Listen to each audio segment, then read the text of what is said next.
You know, I mean, I kept opposing. I kept saying there is no military solution only because you only have to know the history of Afghanistan. I mean, the British as a superpower went in 3 times, failed. Soviets killed 1 million Afghans in the 80s, failed. And how you knew that this was going to be a war that is just would not have achieved any results. Someone should ask, I mean, if I was an American, I would ask that $1.5 trillion at least have been spent in Afghanistan. What have we achieved in this?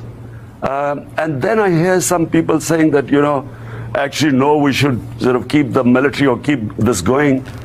This will go on for another 19 years. The taxpayer in U.S. is going to keep pouring in money in there.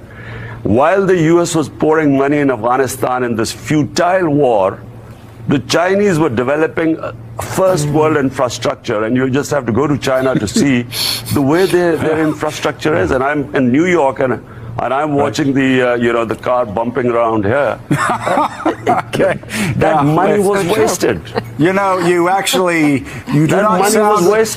do not sound right now like a prime minister from Pakistan. You sound like a voter from the Bronx who would complain about the infrastructure, our money being spent on wars in Afghanistan. This is a very difficult situation. It's brewing up for a while. But, you know, I'm an anti-war person. I do not believe wars solve problems. I mean, you go after one problem and it gives birth to 5 other different problems. And therefore, I don't believe that these, because you see, it has unintended consequences. You know, every war which I know, Afghanistan, Pakistan joining the US war in Afghanistan, each time we were told this is a matter of weeks.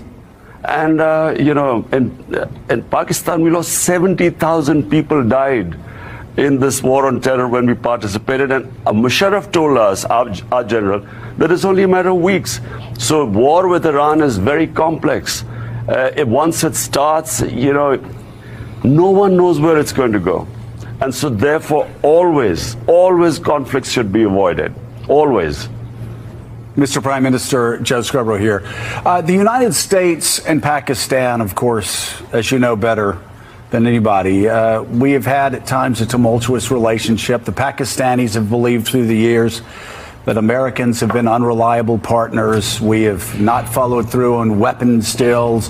At times, the Pakistanis believe we have pushed them in directions that are not in their national interest. And, of course, Americans have had concerns with the Pakistanis now. Just pulling back from the events of this week, even this month,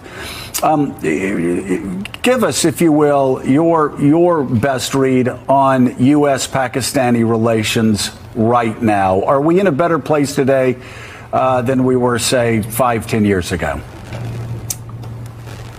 Definitely. This is the best relationship Pakistan had with the U.S. in almost 2 decades. But let me just give you a brief history. Pakistan joined, US and Pakistan got together against the Soviets when they invaded Afghanistan. And so Pakistan trained militants to fight jihad. They were called Mujahideen, who fought against the Soviets. And so these groups came and they operated from Pakistan in the 80s. Come 1989, Soviets retreat from Afghanistan. The US packs up and leaves. And in 91, we were slapped with sanctions, Pressler sanctions. So that was a shock because Pakistan had by this time 4 million Afghan refugees. We were left with these militant groups, and sectarian terrorism started in Pakistan. Come 9/11, we again joined the US. And I remember George Bush saying that, look, this time it will be different. We are not going to abandon you. Because Pakistanis were skeptical. We had been abandoned. This time again, we joined and I opposed it. And I'll tell you why I opposed Pakistan joining the US. Because we had trained these mujahideen, these groups, to do jihad against foreign occupation in Afghanistan. Now, when the Americans turned up in Afghanistan, how are we going to explain to them that now it's no longer jihad, it's terrorism? And so when Pakistan joined the US, the same groups turned against Pakistan. And the fundamental mistake Pakistan's leadership made at the time is that they tried to tell the US, don't worry, we'll be able to deal with it. They couldn't deal with it. I mean, there were suicide bombings going on in Pakistan.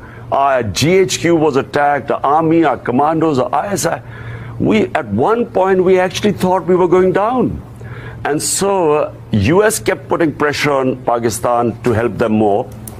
Pakistan could not deliver more. There were 150,000 NATO troops. And if they couldn't win in Afghanistan, how was Pakistan going to help them? And so we were then accused of playing a double game because we couldn't deliver. There were 50 different groups operating in Pakistan, militant groups. And so this mistrust began. Now our relationship is based on truth and trust. We are partners in peace now.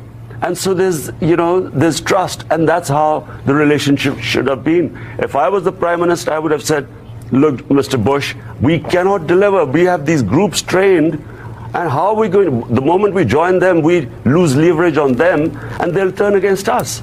So I think that's the mistake where our leadership made.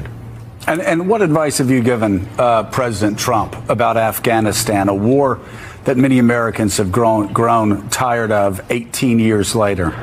The situation took a serious downturn in early August when India revoked the special status for the disputed region, causing relations between India and Pakistan, two nuclear countries, to fall deeper into chaos and uncertainty. Tomorrow, Pakistani Prime Minister Imran Khan, who met with President Trump in New York on Monday, will speak before the UN, and Kashmir is set to be front and center. And Prime Minister Imran Khan of Pakistan joins us now. Mr. Prime Minister, thank you very much for joining us this morning. NBC